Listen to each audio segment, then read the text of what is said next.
Magandang araw muli sa inyo mga kapolitika at maraming salamat sa pagtunghay dito sa ating YouTube channel. Kung kayo ay bago pa lang ay huwag kalimutang mag-like at mag-subscribe muna kayo para kayo ay updated sa issue ng bansa at issue ng lipunan. So kung inyong makikita dito sa pamagat ng ating pag-uusapan sa videong ito is hindi totoong spy si Mayor Alice Goho. At disclaimer lamang mga kapolitika, ito ay aking personal na opinion lamang at base sa aking mga nakikita at naoobserbahan kasi dito nga sa social media is parang nahusgahan na at nagkaroon na ng trial by publicity itong si Mayor Alice Goho and where in fact meron nga tayong kasabihan na na she is innocent until proven guilty. Okay, at sa puntong ito is wala pa namang desisyon yung hukuman and even itong Senado, pero nahusgahan na ng publiko itong si Mayor Alice Goho and sobrang dami na nga nang gumawa ng mga memes dito sa kanya. Ginawa na siyang katatawanan sa social media at yung iba is sinasabing sinungaling, ipapadeport daw siya sa China and even nga yung iba is sinasabi na Chinese daw siya at bakit sobrang yaman itong si Mayor Alice Goho. So ito yung mga tanong na nasa gray area na kung saan yung publiko is napapaniwala agad even though wala pa namang ebidensya na presenta na ito ba ay ninakaw niya sa gobyerno, siya ba ay asset ng ibang bansa, siya ba ay isang espiya para magtiktik dito sa Pilipinas. Wala namang ebidensya, puro lang naman haka-haka mga kapolitika. So gusto ko lang ibahin din yung trend kasi yung karamihan talaga is inaano na talaga siya, talagang kung mababasa at makikita mo yung mga ginagawa sa kanya is talagang masasaktan ka kung kayo yung nasa side ni Mayor Alice Goho. So unang-una mga kapolitika is wala pang ebidensya na magdiin na siya talaga isang asset or espiya ng bansang China kasi unang-una is ito ay puro lang mga haka-haka at akusa sa social media. Kumbaga mga what ifs lang yung ginagawa ng mga tao at yung iniisip ng mga tao. So unang-una itong kanyang mga kayamanan, itong kanyang mga ari-arian, tandaan po natin mga kapolitika na siya po ay isang Chinese, which is makikita naman yan sa kanyang image. And even though mukha talaga siyang Chinese at wala siyang image ng pagiging isang Pilipino, napakarami ko pong makakilala na kung saan is 1/8 na lang ng kailang dugo na sila ay Chinese pero yung kanilang mga mata po is sobrang singkit at hindi mo na makikita rin sa kanila na sila ay mga Pilipino, liban na lang kung sila ay magsalita ng Tagalog. Mga Bisaya nga po yun pero napakasingkit ng kanilang mga mata. Ito pa kaya na pure yung tatay niya is Chinese at yung mama niya is Pilipina base doon sa kanyang sinabi. So makikita mo talaga ito sa kanyang itsura na siya ay may dugong Chinese pero marami rin pong mga pure Pilipino na kung saan is 1/8 na lang ng kanilang dugo Chinese pero napakasingkit ng mga mata nila at napakarami po niyang mga ganyang mga image na mga Pilipino. Okay, so ang pangalawa is itong kanyang mga kayamanan kunwari or kayamanan umano. For example, itong kanyang mga chopper, itong kanyang farm. Unang-una is itong si Mayor Alice Goho is isang may dugo siyang Chinese. And alam naman natin yung mga Chinese, mga mga business minded yan, mahilig sa mga negosyo. So bakit natin questionin yung kanyang yung kanyang mga ari-arian or kanyang mga properties or mga asset?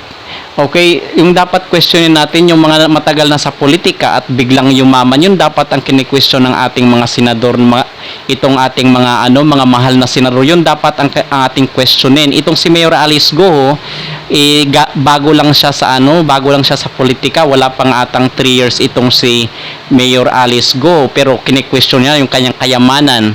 Okay, sa sinasabi ko nga isa siyang Chinese, business minded, and alam naman natin yung mga Chinese mga kuripot yan. Okay, at kung meron siyang ganun kalaking kayamanan, ano naman ang paki natin doon? Napakaraming negosyo itong si Mayor Alice Goho.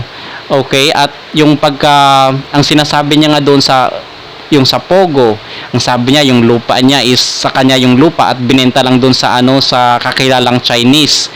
Okay, so yun ang doon ang sinasabi nitong si Mayor Alice Goho. At itong ang sinasabi nga dito ni Chis Escudero, kasi meron siyang press conference. Ang sabi ni Chis Escudero, which is nag-agree ako, ang sabi niya is the burden of proof is in the hands of the accuser. So sino ba yung mga nag-aakusa sa kanya? For example, itong sila Loren Legarda, na sinasabi ni Loren Legarda na Mayor Alice Go, kailangan mo kami i-convince na ikaw ay isang Pilipino. Okay? At kasi itong si Mayor Alice Go is late siya nagrehistro ng kanyang birth certificate, and napakarami pong Pinoy na ganun ang case, mga kapolitika. For example, yung andyan sa KMJS, di ba? Sobrang daming na-feature dyan ni Jessica Soho, na kung saan is napaka-questionable yung kanilang pag-identity. Yung iba nga nasa ibang bansa yung kanilang mga parent, yung nanay nila is Pilipina at yung mga tatay nila is nasa ibang bansa, or the other way around, yung papa nila is nasa Pilipinas, yung mama nila is nasa ibang bansa, at hindi na nila makita or makilala. So napakarami pong ganong case, at sa tingin natin ito ang nasa likod ng mga propagandang ito kay Mayor Alice Go is political, kasi ang sabi doon ng mga tao sa Bamban Tarlac, yung na-interview ng media, for example lang, kasi ang sabi doon, hindi naman obviously hindi naman lahat ng taga Tarlac is kilala siya, kasi nasa nga siya, sa isang barangay lang siya nakilala. So ibig sabihin yung taga ibang barangay, kasi merong na-interview doon na kung saan sinasabi nila na biglan lang daw sumulpot itong si Mayor Alice Go. So obviously, mga kapolitika, hindi naman lahat ng tao dyan sa Tarlac or sa Bamban Tarlac is kilala nga siya, kasi doon lang siya sa kabilang barangay nang galing. Okay? At so ibig sabihin po nung na-interview ng media na hindi siya kilala, obviously kasi nasa ibang barangay po siya. Pero kung tatanungin mo yung mga kapitan doon, yung mga tao mismo doon sa Bamban, kay sabi taga De Los Remedios daw siya, ang sabi ng mga tao doon is bata pa lang nakikita na nila itong si Mayor Alice Go. At ang sabi doon is tuwing Pasko daw is nagpapakatay daw ito ng baboy para mamigay ng mga doon, ng mga karne sa mga doon sa kanilang barangay. So itong si Mayor Alice Go, according sa kanyang background is wala namang marami na mga Pinoy na gano'n, na mga mababait at tumutulong sa kapwa nila, which is ito din yung ginawa ni Mayor Alice Go. Siguro yung previous mayor dito, mga kapolitika, nakikita natin is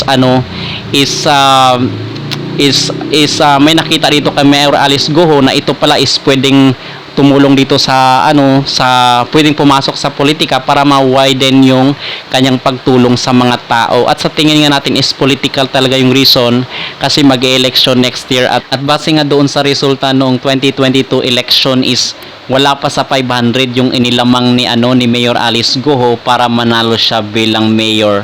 So para sa akin is this is all about political. At isa pa, napakarami, may mga kakilala din akong mga Chinese na andito sa Pilipinas, na kung saan is marunong silang salita ng Fukien, katulad na lang ng isang katrabaho ko dati, na kung saan is straight siya mag-Tagalog, and straight din siya salitang Chinese. Yung Chinese na language niya is isa rin siyang Fukien, at straight yun dalawang language. So dito sa case ni Mayor Alice Go, pareho lang, na kung saan is marunong siya mag-Chinese and marunong din siya mag-Filipino. So yun ang reason kung bakit nakikita natin na walang problema dito sa kanyang pagiging mayor sa Bamban Tarlac. And kini-question natin yung si mayor, na kung saan napaunlad niya yung kanyang yung kanyang constituents. Bakit hindi natin questionin yung nasa gobyerno, na kung saan matagal na silang nakaupo dyan, and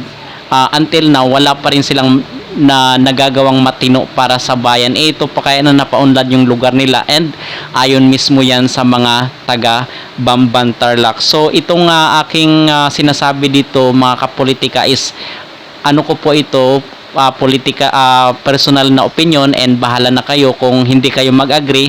Basta para sa akin is ito yung nakikita kong situation ni Mayor Alice Go, kasi kung sa boxing pa itong si Mayor Alice Go is bugbog na sa mga akusasyon laban sa kanya.